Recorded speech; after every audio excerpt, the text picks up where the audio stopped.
Moment of silence for the champions, for those who make going hard a lifestyle. Never wait for nothing, gotta get it right now. I'm in the spotlight when they turn the lights down. Only a champ swing the hardest in the 12th round. I love the fourth quarter, I love the ninth inning, I love game 7. Bring on the competition, cause in my heart can't nobody do it better. Can't slow me down, won't stop me never. I'm so Cassius Clay, I'm Tyson in his prime. You know me, man. I'm Barry Bonds with mine. What's up, motherfuckers, and welcome back to the Pressure Podcast. Happy Thursday, everybody. Give me a hell yeah! We are back in full effect. Today we will recap a little bit of the N3A. Today we will talk a little bit of the upcoming playoffs, and we will also debut the brand new Week 24, and I guess the last week of the season's power rankings, baby. So let's get it. Pretty much. Without further ado, we are streaming live in our studio, Orlando, Florida. It's your boy King Cole. LeBron, what's up? Finish him! How y'all doing?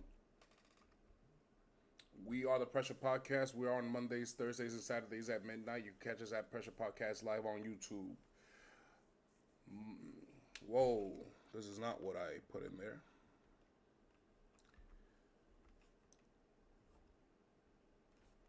Hold on, everybody. Technical difficulties, because I did not make a Monday special.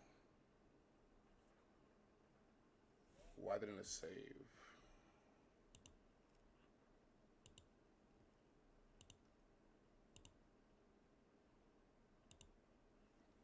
All right, there we go. There we go. Throwback Thursday. Today, we will speak highly on a few topics here.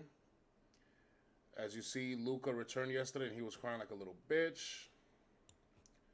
That's not our problem. The NBA on TNT is going to be RIP very soon, which is very sad. And Denver fires their head coach. Before we move on to anything, I will be remiss if I do not give a shout out and blessings and a prayer out to the families in the Dominican Republic going through a very sad situation right now. For those who don't know, there was a nice an artist, merengue artist that was on a stage in a concert out there, and then the roof collapsed on him. Now the sad reality is that a video surfaced of a month ago where they had debris and plaster coming from the ceilings, and they were sweeping it up. So they knew about this ahead of time, a month ahead of time, and they still didn't do anything about it. So a lot of people lost their lives, sadly. So prayers out to those who are affected, and hopefully club owners and concert owners do their due diligence before they allow a crowd of people in there. That's definitely going to be an investigation. In their building or in their venue. So shout outs to those people there. Luka returned. Luka had a pretty good day. He let the Mavs have it. The Mavs aren't what they used to be with Kyrie and all those guys, so their season's washed. They're going to None the of play-in. those players were in the game. None. But Luka had a nice little tribute for him. You know what I'm saying? He was teared up and everything. I thought he was crying like a bitch, but that's just me. I'm a Laker hater, so I'm always going to talk shit about any Laker player. That's just the way I roll. And why people want to know why do I hate the Lakers. The reason I hate the Lakers is because I was old school. I'm old school. And back in the day, you needed a team to cheer at and a team to boo at. And I know what y'all saying, but the Lakers win a lot. Yeah. But to me, it doesn't make any sense to boo at the teams that barely win because that's just being a bully. I'm the kind of guy who wants to beat the best to be the best.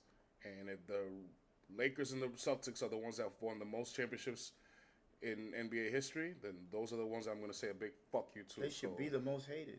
That's how so it works. it would make sense to me to hate the guys. I mean, I'm not from LA or Boston, so I don't have to like them. So it will make sense to me to boo the guys that are actually good, that you want to beat, not the guys that are sorry. It makes no sense to me. So that's why I'm a Laker hater. Always will be, always going to have been, and it's just not going to change. And Luka, don't get me wrong. I'm still gonna call it how I see it, but I'm still gonna talk shit while I do it. Luka's great. Don't get me wrong. I just said he had a great game yesterday, but it was against a lackluster team that's not what they used to be, and they're in retool formation. I mean, right now they're in the play-in, but that's because they are not that bad because they had a good start to the season. That they're you know what I'm saying they're gonna make the play-in regardless. They're not. They're not gonna do much, and I didn't expect Dallas to do much against Luka in his return yesterday. So I have a question concerning since we're talking about Luka. Luka Doncic just played. They just played OKC back to back. In the second game, Luka Doncic got kicked out of that game late. Do you think the Lakers can use that as an excuse? That's the reason why they lost that game. They can, just like the Golden State Warriors used the Draymond Green got suspended. Just like I said, J.R. Smith elbowing your boy in the Boston Garden fucked it all up. Laker fans should, because they're going to need every single little thing to help them from all that glazing they've been doing the last few months. The actual Laker players, hell no, they can't do that. Hell no.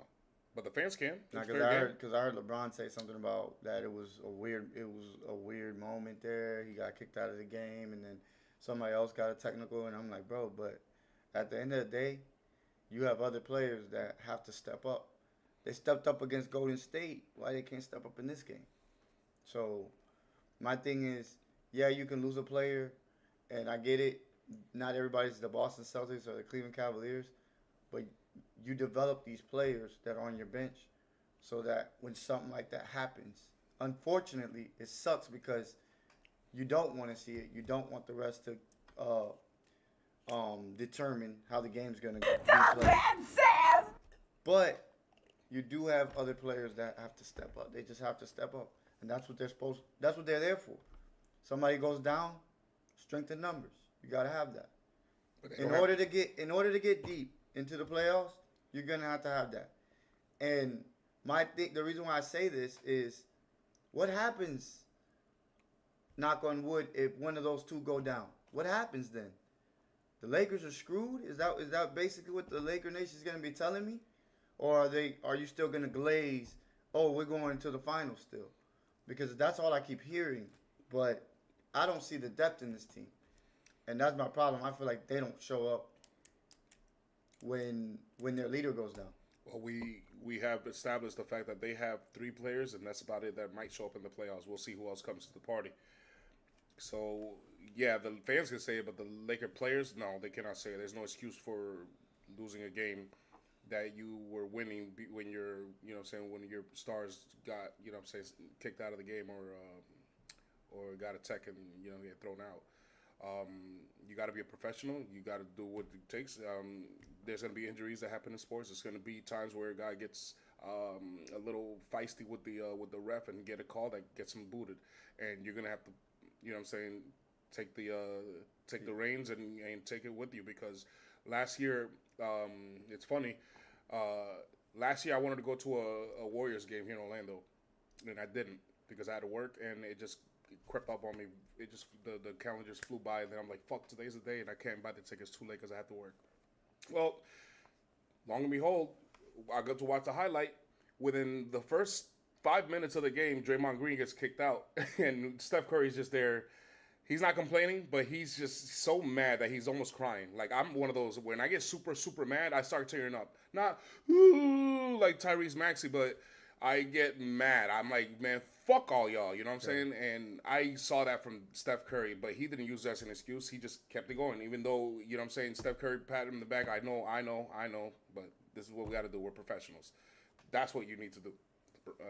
My thing was, I think LeBron egged it on. He was like, of course. He said something about, oh, it was weird and all this. I would have been like, we had chances.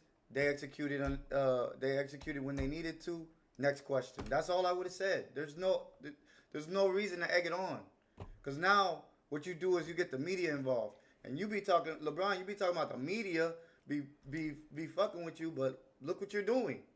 You egg everything on, bro. You do it all the time. Nigger. That's fair game. But yeah, you can't be using that excuse as a player. But as the fans, yeah, you can use it because you've seen it so many times. I've used it myself because it does kill chemistry. But as a professional, if you're there, there's no excuses. You got to go get it done. You're the one getting paid. Don't look at me. It just showed me. It just shows me like, are you guys locked in on this? Because I feel like you guys are just kind of like going off a whim. Like if it happens, it happens, and if it doesn't, then so be it. On to next year. Until next year. I don't feel like he's locked in. Because if he was locked in, to me, it would have been like, okay, da da da da da da. Next question. I wouldn't have gave you nothing. No. I wouldn't have gave you nothing so that you could put on your news feed. None of it. And speaking of news feed, what was that you were saying about Juan Soto? I said Juan Soto. Juan Soto, I seen the year before with the Yankees, came out the gate with it. He's gotten paid. And now he looks like he's just cruising. I'm not saying he's playing bad, because 279 is nothing to sneeze at. But 279 is awful. What he was doing with the Yankees makes it look awful, because he came out with the gate at the gate with it, and right now he only has one home run. He has 12 hits and 3 RBIs. It's just, it's not a good start. I'll say that. It's not a good start. Two things. They're saying the Mets are saying that it's a good start, not a great start. I'm like, I don't think it's a good start either, because I've seen him come out and have a good start with San Diego, and it was good. I've seen him have a great start with the Yankees, and he kept it on. I don't know. Maybe the lineup might be different. Does Aaron Judge do that much for it? I think so.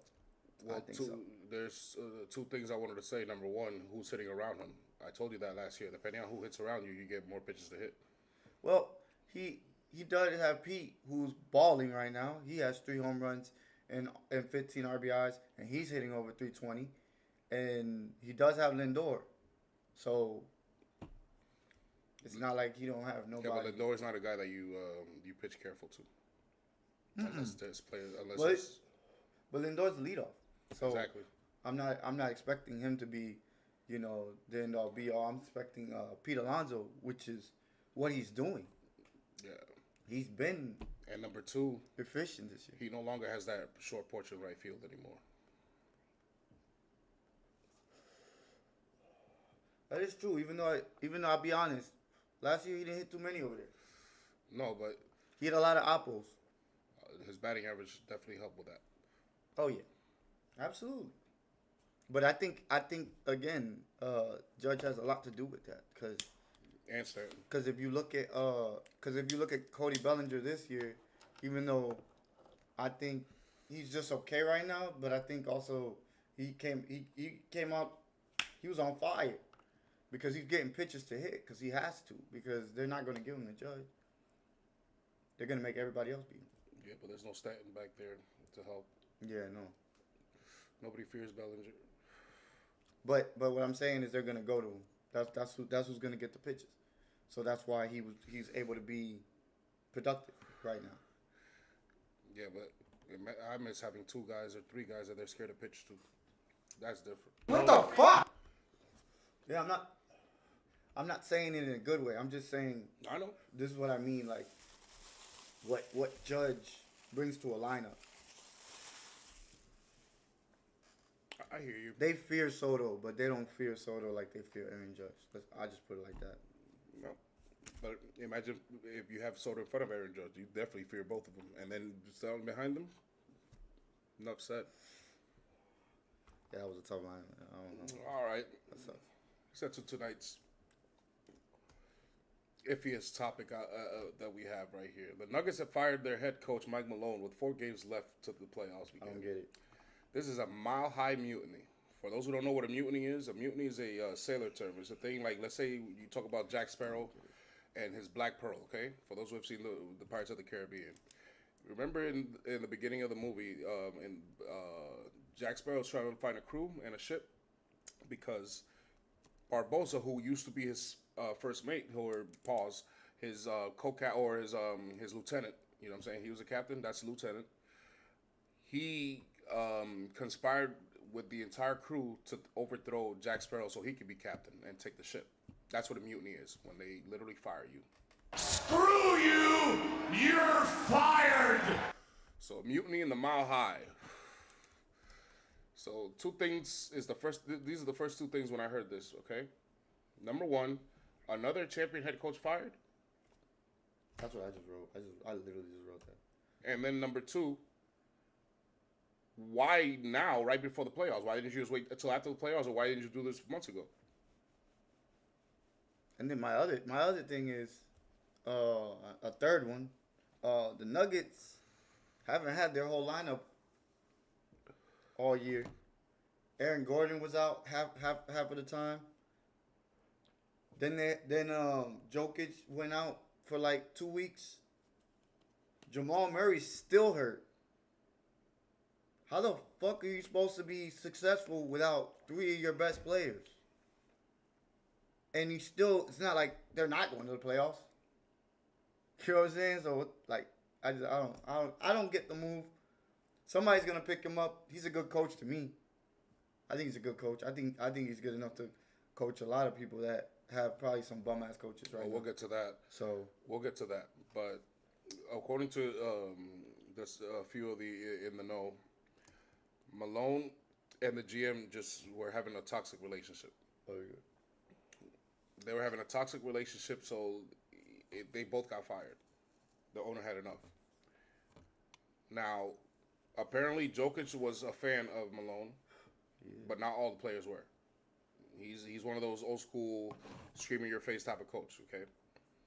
Now, I get the fact that you got tired of this GM and head coach going back and forth. I get the fact that the coach. Listen, they were sugarcoating over there. I don't sugarcoat here. Fuck that shit. So I'm going to talk the truth, just how I say it. Finish him! Malone didn't like Westbrook because Westbrook is a negative player. Russell Westbrook is one of the greatest talents you'll ever see in basketball history. Russell Westbrook is one of the like, my type of player is the Dennis Rodmans, the Scottie Pippins, the Iguodalas, the guys, the Iversons, the guys that do all the dirty work, the Charles Oakley, the hustle players, those guys, that's Russell Westbrook in a T. There's nothing wrong with that. I'm not discrediting him whatsoever. He broke the Oscar Robertson streak of seasons without a player averaging a triple-double for a season, okay? He did that. But he don't got no He gear. did that. He don't got no gear shit. Finish him! The man he's just a machine, and he can attack the basket like you never seen before. Like, the rim is talking shit. Like, you know how the water boy visualize an attack? You know what I'm saying? Gatorade. You know what I'm saying? That shit. It's like the rim does that to Westbrook, okay? But the problem with Westbrook is that he's too chaotic. He's too out of control. He's literally what he said. He's going on 10. He's not in control of his gear shift. So so even though the greatest things that you'll ever see since sliced bread are right there and apparent, and you're gonna get that from Westbrook, you're also gonna get trash. You're also gonna get negative plays. What I mean by negative plays, this is when I first realized this. Okay, this is before Kevin Durant left. This is a playoff game where Derek Fisher was in that lineup. Okay. Now they were against, I believe it was the San Antonio Spurs, and it was Game 5. It was at their house to the series tied 2-2. It's in the fourth quarter. Derek Fisher is on a roll. This man just made 2 layups, free throws, and then he just made 2 3-pointers. You know what I'm saying? Yeah. One on fast break, one on a kick out. And boom, another rebound. Russell Westbrook has the ball, and he's driving like Russell Westbrook drives. You know what I'm saying? And then chaotic again. If you see to your left, the left of the screen, as he's driving towards the basket, you see a wide open Derek Fisher asking for the ball. He's on fire. In NBA jams, this man is on fire. If this was, you know what I'm saying, Madden, the player shit is on. You know what I'm saying? Gives him if this was NBA Street, that man is on. His beast mode is on. You know what I'm saying? And this guy, Westbrook, not only does he not pass it to him, he goes and pulls an RJ Barrett. He goes and to 3 motherfuckers in the paint, misses the fucking layup, and doesn't even get a foul. Basically a turnover. And, you know what I'm saying, got the Spurs the lead back, and the rest was history. They ended up losing the series and the season. And that's when I started realizing, damn, Westbrook does make too many negative plays. And then it's not about his shooting. I can care less about his shooting. It's just the fact that the man turns the ball over way too damn much. Negative plays. He's the one that does that runs through person and gets a charge on him. He's the guy that loses the ball when you least expect him to. He's the guy that switches his possessions to the other team. You know what I'm saying? And Malone was tired of it. He didn't want to play him. He didn't even want him in his roster. The GM did. And even though they've not been getting along this whole time, a player like Westbrook was the nail in the hammer. Mm-hmm. Okay. But I still wouldn't have done it myself personally. I would have waited till the season. The season's almost over. You might as well wait. Especially then, that's another one. I'm gonna write that down. Season. Now, they're left in good hands. The interim coach is the second in command under Malone, which is for those who don't know, Rick Adelman. Rick Adelman was the coach of the Portland Trailblazers that made the NBA Finals 2 times after the Bill Walton days. They faced the Pistons and lost, and they faced Michael Jordan's Bulls and lost. Okay, he's also the coach of the Sacramento Kings that I love very, very much. The Peja Stojakovic, Chris Webber, Mike Bibby, or Jason Williams, Vlade Divac, Brad Miller, Turkoglu, Bobby Jackson, those guys. Rick Adelman was the coach of that team too. To me, the greatest basketball team like I've seen on a court visually, like eye candy wise. If you ever wanted to show somebody how to play team basketball, you would put the Sacramento Kings on. Okay? There's very few teams that because these guys can all pass the ball. These guys could all shoot the ball. These guys were all high IQ. These guys were all into defense. These guys all did were, you know what I'm saying, they weren't lazy players, people that complain all the time. This was a good, solid, disciplined team. And Rick Adelman, to me, is the greatest coach of all time to never win a ring. And his son is the coach now of the Denver Nuggets. So they're in good hands. I am for sure. Rick Adelman has taught his son basketball the right way. We just got to see if it will, I guess, help the Nuggets out. I mean, I'm gonna put a bet just in case. Because they have the best player apparently. I'm gonna put a bet. I'll put like $100 bet maybe that the Nuggets will win the championship, just in case it happens. Because the odds of them happening right now, it's slim to none. So if I put to bet $100, I'm sure I'm gonna win good money. Because that's how sure I am of the coach. I was not sure of the season. I think it's just too late. It's a little too late for him to implement his fucking program or his system in there. So it's just going to be a toss-up right now for what I see. Talk that sass, nigga. Talk that sass. But I was going to say this to the last question. Where would Mike Malone go, or where should he go? Who needs a coach right now? Oh, can you pick up who would be a Thing always moving around? Thing. Man. Come on, Thing. He has a mind of his own. We on the show, man.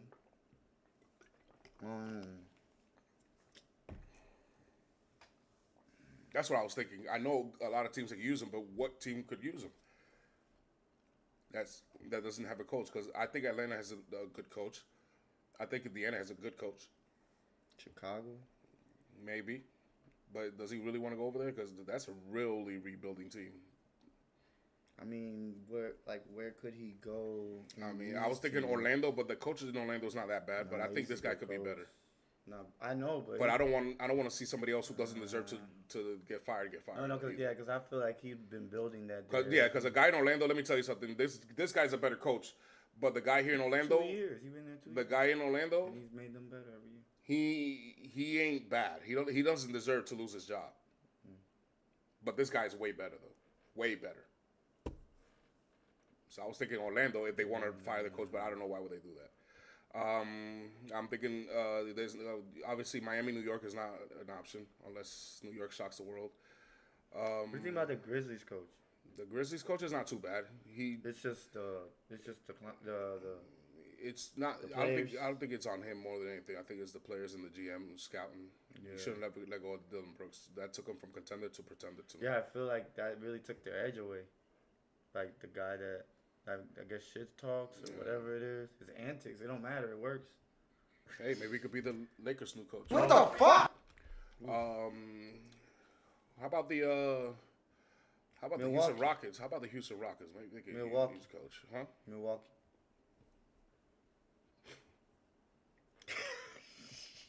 I just don't know if Giannis is going to stay. Philly. For what? Embiid is gone. Embiid is gone. He's washed. I'm just talking about a job for him. I'm not talking about. That's what I'm saying. But where is a contending team? Oh, a contending. You know what I'm saying? Damn. Nah. Not OKC. None of those teams. Not the LA teams. I mean, maybe the Lakers. Like I said, maybe the Lakers. Yeah, that's probably it. If I was the Lakers, I'd do it. You been firing coaches left and right all these seasons. You might as well fire one to get the right one. I even like the Clippers coach. No, Tyronn Lue's the man. And then you got Unless you want to fire the Phoenix coach, yeah, Phoenix. And Phoenix. then I think I like Portland too Phoenix. with Billups. If you could get Kevin Durant and Beal and Booker to run it back under this guy, they'll make the playoffs. Think so? I know so. Well, I mean, you said he is a tough coach. He isn't bullshit around. So They'll make the playoffs. There's no excuse, bro. You could put these two, he's wired though. He's wired different. He's definitely a different type of coach. I've seen him like brother. when they win. You could put Phoenix, Beal, Booker, and KD with a bunch of G Leaguers and nothing else, and simulate a season, and even 2K will have them make the playoffs. There's no excuse for not making the playoffs with that team. I'm sorry, they're not that bad. It's the coaching. That coach he's ass. The black coach they used to have that got him to the finals, fired. Now look. The coach that Who's the that? white That's the, Griffin, right? The white coach that got the Milwaukee Bucks to the finals, gone. Now look at them. Is that Griffin?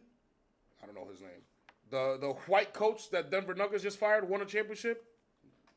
You'll see. Unless Rick, I forgot Rick Adelman is there. If they keep Rick Adelman there, his son, they're going places. Just not this year. But if they go this year, I wouldn't be surprised. That is a good father to have as a head coach if you wanted to follow the lead. You never know. He could be the next Rex Ryan and Rob Ryan, you know what I'm saying? Or Kyle Shanahan. We'll see. Some guys, you know what I'm saying, they took off of their dad the right way, and some guys don't, like Bronny James I don't think he could teach Jokic how to play defense though. You're never going to, but they won without doing that. Yeah, they ain't beating none of these teams like that. Obviously, Gordon and Michael got Porter a lot tougher. had to do their job defensively, and so did Jamal Murray, but they won without Jokic playing defense. That's what I'm saying. All right, let's get to the next topic, shall we? Golden State loses home court in the West. On the road again. That buzzer beater last night moves Golden State to 7th seed. They got two games left to climb. They don't have to climb much since the Memphis Grizzlies are getting their ass torn up by the T-Wolves. This might be a little too late, though. I don't think they're going to get to the 5th seed or 4th seed, for that matter. Nah. I think they're stuck at 6 or 7, 6 maximum. Yeah, I think the Lakers and Houston got it. And Clippers. Yeah. That's what it's looking like. You saw the game yesterday? No, I didn't get to watch the whole thing. I seen they was beating their ass pretty heavily though. So that's weird. They blew the lead, and I was like, damn, we're going to overtime. And I wish I had bet. I was going to bet the over. The over was 216, and they already had it at that time. Like, fuck, I wish I would have gone because it's about to go to overtime. Buzzer beater. I was like, oh, no, with 3.1 seconds left. But this is what I talk about with Devin Booker, man. Now he's playing great. With no expectations, he always plays great.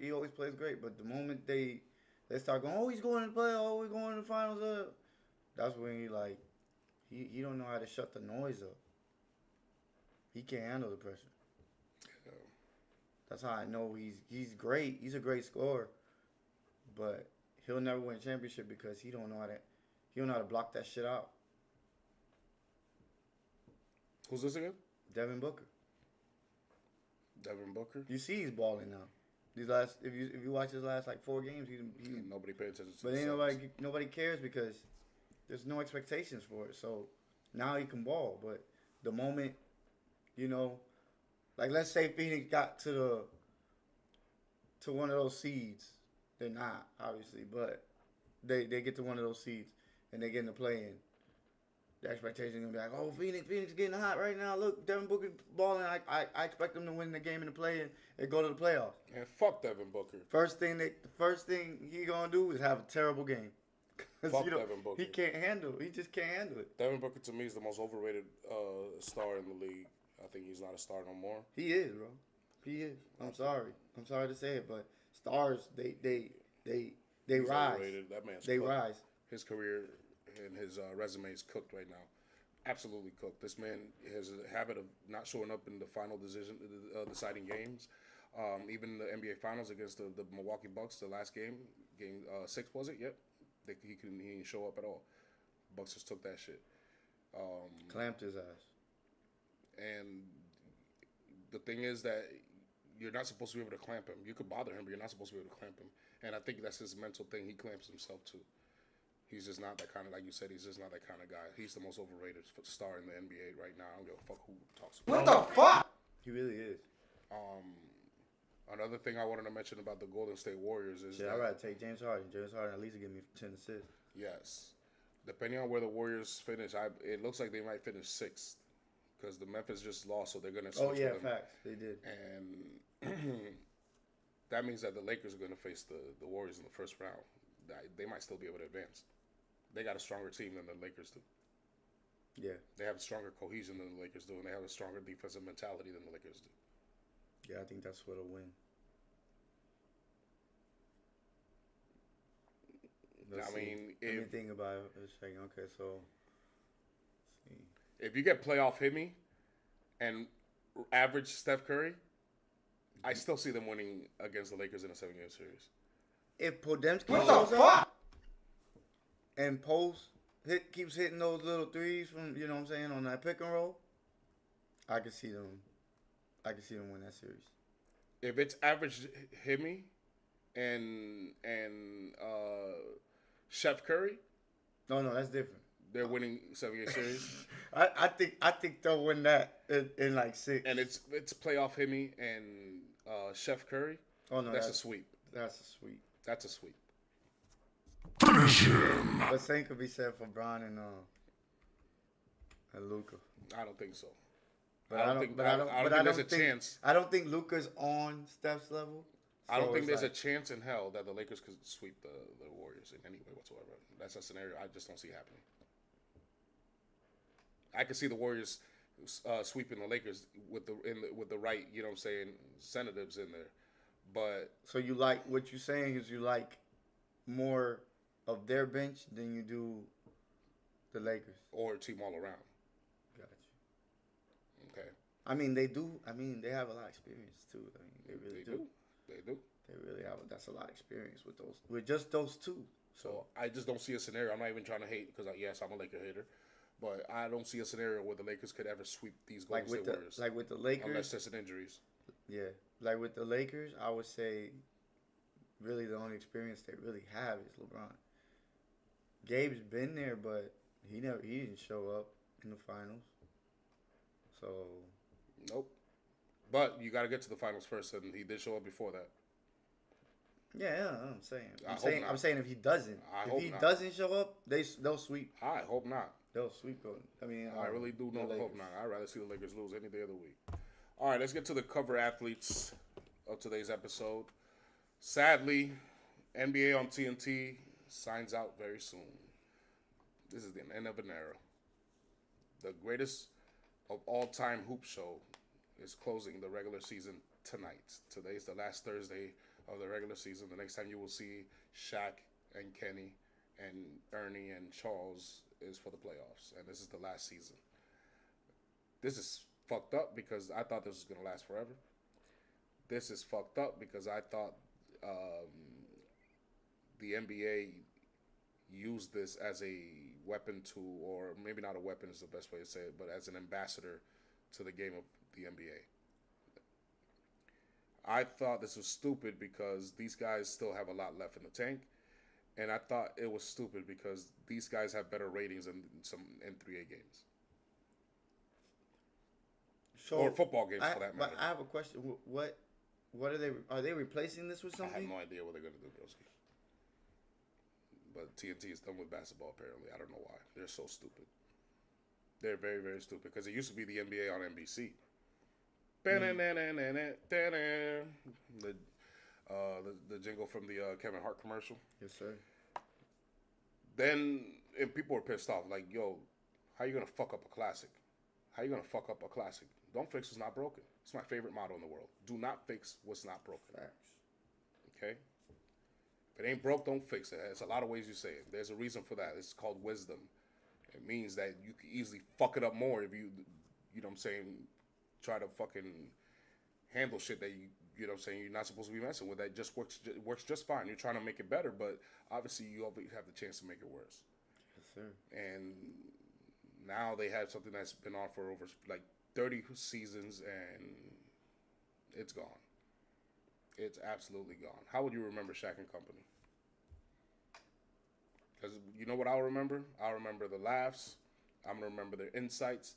I'm gonna remember the moments where they will guarantee Yeah, bro. or like, run to the screen. all the goofy stuff, bro. Like how are you gonna take off when you seen these two running up the screen and he bumped him into a Christmas tree, bro? This is how competitive they are. He bumped him into a Christmas tree. Remember, Shaq? He bumped that man to a Christmas tree to get to the screen. That's how competitive he is on Christmas. The NBA All-Star selections. I can't.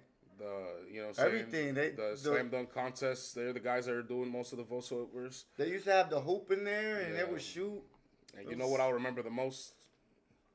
I remember their colleague. Rest in peace. You know, once upon a time, there was a guy named Hank Aaron.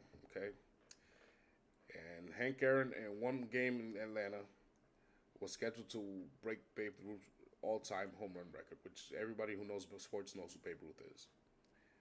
And obviously, this is a long time ago. We will never know how hollow that home run total was, but it's still hollow today because no one is getting close to 700. You know, we've seen Pujols do it. A-Rod was about to do it. We've seen Barry Bonds do it. So it's not the same, but it's still a very, very, very difficult record to even match, okay?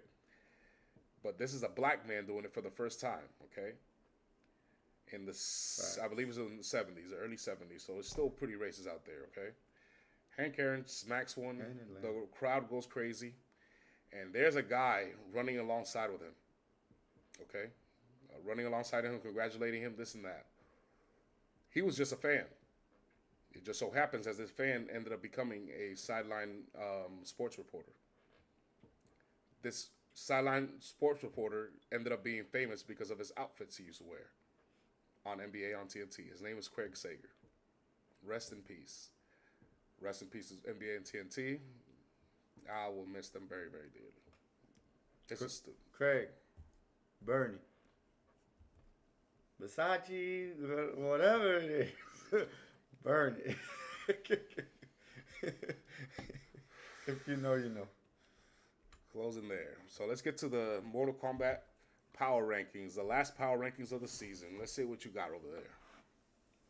I'll run them off real quick. Grizzlies. Denver, Indiana at 8. 7, Houston. 6, Golden State. 5, Lakers. 4, Knicks. 3, Cleveland. 2, OKC. And 1, Celtics. Honestly, the one thing I want to say is how consistent those 4 have been. Yeah. The rest is kind of going up and down the list a little bit, like playing Scrabble and shit. But those remain. So say the 10 again. The number 10 remain was supreme. Detroit. Number 10, Grizzlies. Grizzlies. Number 9 was Detroit. Denver. No, I don't have Detroit either. Okay. Number 8, Indiana. Number 7, Houston. Number 6, Golden State. Number 5, Lakers. Number 4, Knicks. Cleveland, OKC, and Celtics. Gotcha. 3-2. Gotcha. All right. So another quick rundown here. This is rated M for millennials. We here like to do things our way a little differently. Back in the day, if you played a video game, you started from the bottom up when you played Mortal Kombat because there was no way to save progress in the game, okay? So let's turn the Sega Genesis or Super Nintendo on and get to the Mortal Kombat Tower ranking, shall we? Finish him! So starting at the bottom of the tower, you got the Denver Nuggets. I also have them dead last. The reason why is because they lost their coach. This is a team without a leader right now. This is so until further notice, this is what we're gonna see from now on. Then you got the Golden State Warriors who have fallen, but they're still a formidable foe. After that, you've got the LA Clippers. You're in LA in a new arena that has no banners, but you do have to deal with Kawhi Leonard and James Harden, the beard. After that, I have moved on up on the Houston Rockets only because of the teams that have fallen, okay? The Houston Rockets are the second best team in the West, but they're very young and inexperienced, however, well-coached and well-disciplined. So we'll get to that. You got the Indiana Pacers who play up to their name. They're the fastest-paced team in the league, and they're on a tear, on a 6-game win streak, if I was not mistaken. I've got the Lakers on top of that because the Lakers have three better players than Indiana does. Indiana has 2 good players and maybe a few others, but they probably have the better team. The Lakers are there because of the superstar power and because they are back in the win streak, so they belong there. I got the New York Knicks at number 4. They're the 3rd best team in the Eastern Conference, and to me, they're like the top 5 team in the league because they're a buzzsaw against all the other teams. It's just the teams above them that have given problem. Then I got the Cleveland Cavaliers. Give me a hell yeah! To me, this is where the elite teams stop. Okay, the 3rd seed in the tower. Cleveland is the deepest team, not named Boston Celtics and OKC, and they're also led by one of the greatest, in the league right now in Spider Mitchell. After that, you've got the team with the number 1 record in the league and the favorite to win the MVP in Shai Gilgeous-Alexander. And then, obviously, number 1 has always been there, has always been constant. It's never moved. It's the Boston Celtics, the reigning champions. I have them there because, like I say every single week, these guys are not playing 100%. And what I mean by 100%, I'm not talking about healthy. I'm talking about effort-wise. These guys are not giving it their 100%. These guys are, like I said, the recent champions, so they had the shortest break of everybody during the offseason. Yeah. So for them to repeat, which they're going to repeat more than likely, and aiming to repeat, they have to make sure they conserve their energy wisely, and is what they've been doing. The problem is that they're playing in an elite level, even playing half-assed. So when they turn it on, get ready. That's the number 1 team in the league. Baby. One win away. Fatality. You know what I'm saying? Back-to-back 60. They're just that good. They really are that good. No, they're tough. They're just, the depth is... And then the weekly question is, if you just turned on your Sega Genesis or Super Nintendo and you were going to take on this tower gauntlet right here, who would you use to play against these guys? And the rule is you cannot pick any of these teams here. Who would you pick? That's not on this list. I might fuck around with Orlando since Wemby's gone. Phoenix would be a fun team. I'll make sure. If I had Phoenix as my team, I would never lose. I'd say Orlando or Phoenix I use against all these motherfuckers.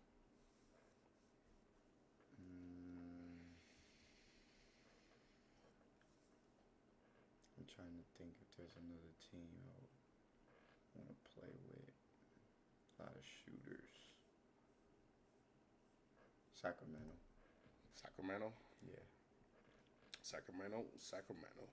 Sabonis. I got Zach LaVine and DeMar DeRozan. When I play 2K, I don't even use the whole team, unless it's like the Sacramento Kings or something like that. If I play with the Knicks, I'm only using Patrick Ewing and John Starks to score. If I'm using, let's say the. So you play with the old schools. I randomize. Got you. It's just that sometimes it lands on the old school, so yeah. I got you. I randomize. And the thing is, the reason why is because you never know. One time I randomized, ended up with the Sixers where I had Lou Williams, Evan Turner, and Andre Iguodala. Oh, I beasted, bro. Andre Iguodala was like LeBron James literally in that video game. And then what's another one? Another one was the Derrick Rose in the Chicago Bulls. All I did was use Derrick Rose. I'd never passed the ball, but they can't stop me. I'm too quick. I'm too good with the dribbles and everything. Oh, bro, I was beasting. That's a cheat code. That's cheesing. And then I randomized one time and I landed on the 94 Knicks. John Starks and Patrick Ewing, forget about it, bro. Forget about it. And people are like, yo, you can't use one of the elite, the history teams. They're elite. Why and when you can't put the Knicks, their rating is 87. Meanwhile, most of the teams in 2K are over 87. So I was like, nah, I don't want to hear that shit. I just know how to use them better than you. Because once I learned their shot and shit, I don't need to pass the ball too much. Yeah, so I sent you something over there. See if you think you can upload it? I'm trying to see what you think about this right here. Something random. It's not. It doesn't have to do with sports.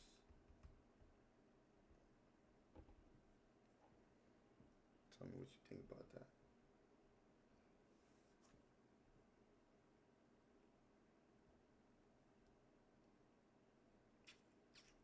YouTube being the viewers. Tell me what y'all think about this. If you know. If you know, you know.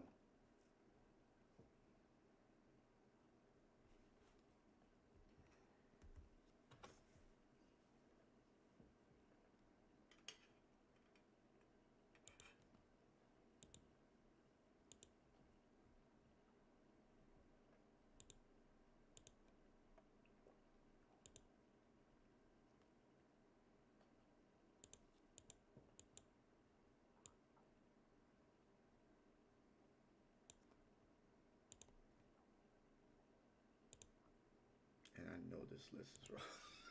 As soon as I seen it, I was like, no, you did not. You did not. There's no